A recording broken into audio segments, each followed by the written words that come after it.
Hey guys, this Saganya Gupta है and welcome back to my channel. कितना time हो गया है ये डायलॉग बोले हुए।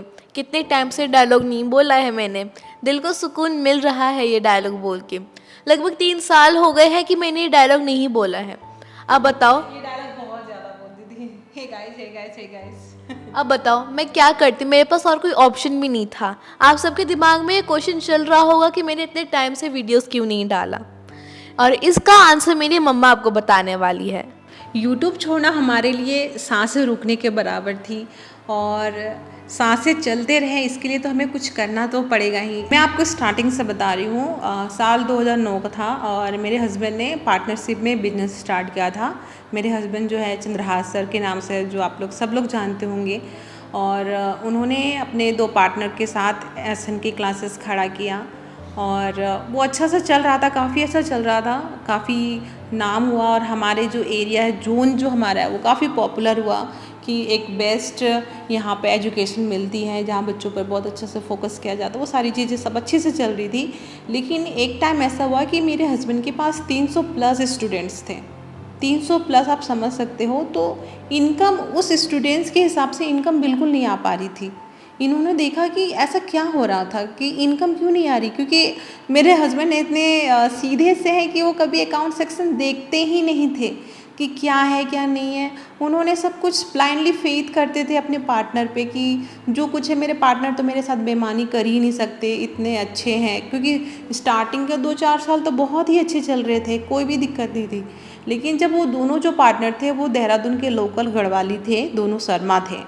सबसे बड़ी बात, अगर वो लोग फैमिली उनकी ये वीडियोस भी देख रही होंगी तो समझ गए होंगे कि मैं किन की बात कर रही हूँ। दोनों शर्मा ही थे और उन्होंने क्या किया था कि जो बच्चे फ़ीस देते थे वो फ़ीस इनके अकाउंट सेक्शन में लिखते ही नहीं थे कि इन बच्चों ने फ़ीस दिया। अब प्रॉब्लम है, जब उन्होंने फ़ीस दिया और वो लिखा नहीं तो क्या क्या वहाँ पर पेंडिंग कर देते थे कि ये बच्चे जो है फ़ीस तो सबमिट किया ही नहीं है। और जब इनको पता चला कि उन्होंने एक दिन एक बच्चे से पूछा कि बेटा तुम्हारा इस महीने का भी फ़ीस नहीं आया, पिछले महीने की भी फ़ीस नहीं है, ऐसा क्यों? तो उसने बोला कि सर नहीं, मैं तो हर मंथ फ़ीस सबमिट कर रही हूँ, मैंने तो हर महीने किया हुआ है।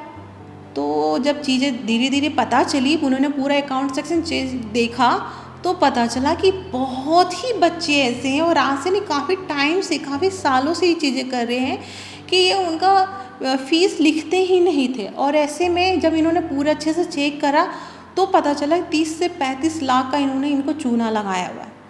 30 से 35 लाख समझ सकते हो कि क्या हो सकता है एक इंसान के लिए कि आप बिना वजह उसका, मतलब पीछे कहते हैं ना, पीठ पीछे छुरा घोंपना वाली बात होगी। तो उनके साथ ऐसा किया, उनका दिमाग पैरों तले तो मतलब ज़मीन ही खिसक गई कि अब ये क्या हो गया मेरे साथ। जिन 2 पार्टनर को मैं एकदम अपने मतलब बराबर मानता था कि कभी भी नहीं ऐसा कर सकते हमारे साथ, क्योंकि उन्होंने इंस्टीट्यूट को बहुत ही मेहनत से खड़ा किया था। उन्होंने रात रात में दीवार में जाके पोस्टर चेपना, पैम्पलेट बांटना, यहाँ एकदम जीरो लेवल से स्टार्ट किया और आज जाके ये दिन देखना पड़ रहा है जब मैंने पूरा एक लेवल पे लाके खड़ा कर दिया। इन्होंने डिसाइड किया नहीं, अब बहुत हो गया। तो बात अब 2019 की है, एग्जैक्ट 10 साल। 2019 में जब बच्चे का सेशन उन्होंने बीच में छोड़ना तो मतलब नहीं ज़रूरी, सब सोचा कि अगर मैं बीच में छोड़ूंगा तो बच्चे का सेशन भी गड़बड़ हो जाएगा, तो उन्होंने बच्चे का एग्ज़ाम का वेट किया कि पूरा सेशन कंप्लीट करूँगा उसके बाद छोड़ूंगा। तो उन्होंने फिर बच्चे का सेशन कंप्लीट करा, पूरा एजुकेशन कंप्लीट हुआ बच्चे का। फिर देन ये डिसाइड किया कि अब मैं यहाँ पर कंटिन्यू नहीं करूँगा। उन्होंने इनके पार्टनर का ये वर्डिंग था कि हाँ कोई बात नहीं, नहीं करना मत करो, ये मेरा इंस्टीट्यूट है, मैं संभालूंगा, मैं कर लूँगा, मैं चलाऊँगा, आपको निकलना निकल जाओ। आप बिलीव नहीं करोगे, इन्होंने उस इंस्टीट्यूट से एक कील तक नहीं लिया और वहाँ से चले गए कि कोई बात नहीं, मेरे अंदर अगर होगा कुछ लेवल, कुछ भी चीज़ें होंगी तो मैं खुद से सारी चीज़ें फिर से खड़ा करूँगा।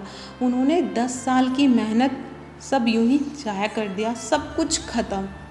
उसके बाद 2020 की हमने रेंट पे एक स्पेस लिया, वहाँ पर बेंचेस लिए, एसी लगाया, जो ऑफिस टेबल हुआ, चेयर हुआ, सब कुछ अच्छे से, सब कुछ सही से चल रहा था, कोई दिक्कत नहीं थी।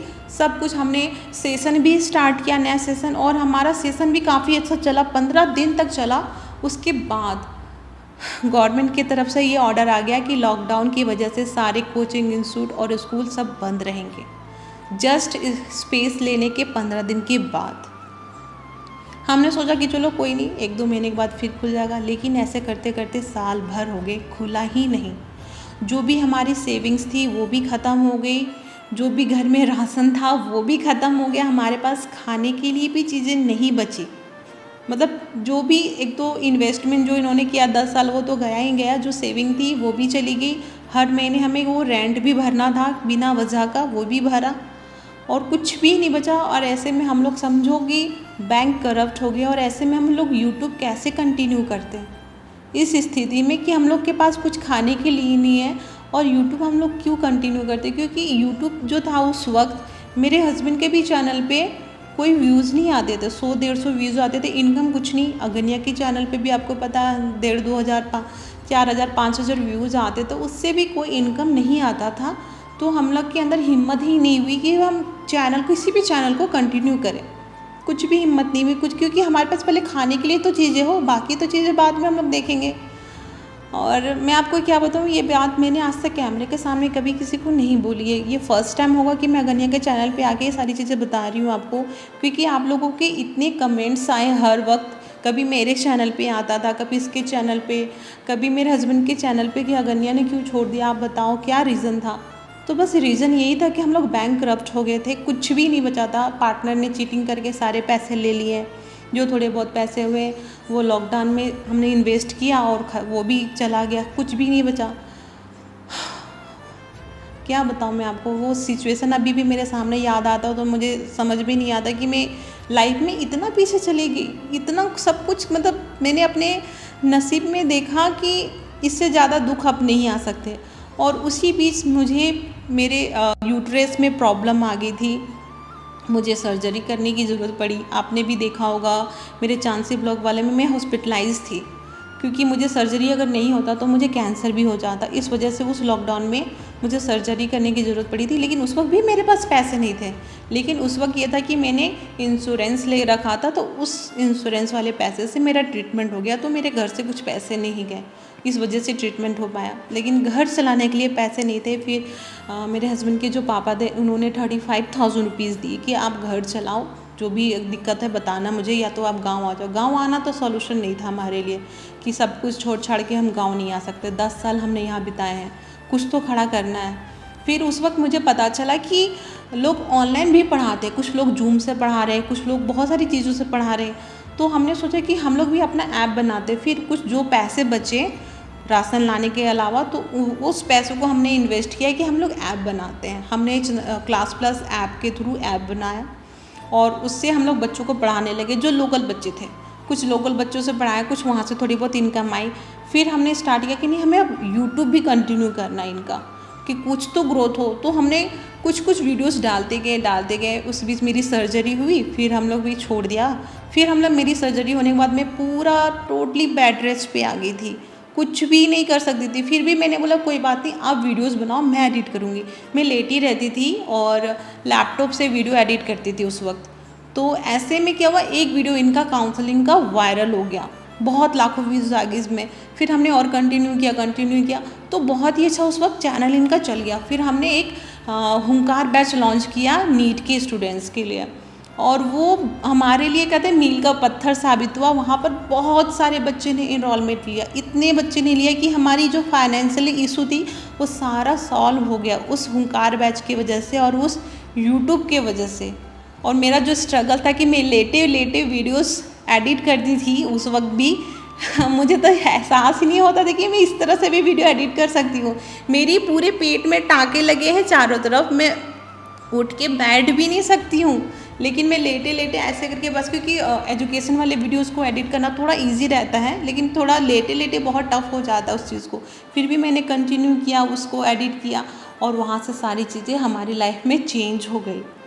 हुंकार बैच की वजह से हमारी चीज़ें, जो भी पैसे की दिक्कत थी, सब कुछ सही हो गया। फिर हमने सोचा कि हम अपना एक अब रेंट पे तो स्पेस नहीं लेंगे, हमारा जो घर है यहाँ पर ही सारी चीज़ें हम बिल्ड करेंगे, क्योंकि यूट्यूब हम नहीं छोड़ सकते। क्योंकि यूट्यूब ने हमें उस वक्त साथ दिया जब किसी रिश्तेदार ने साथ नहीं दिया।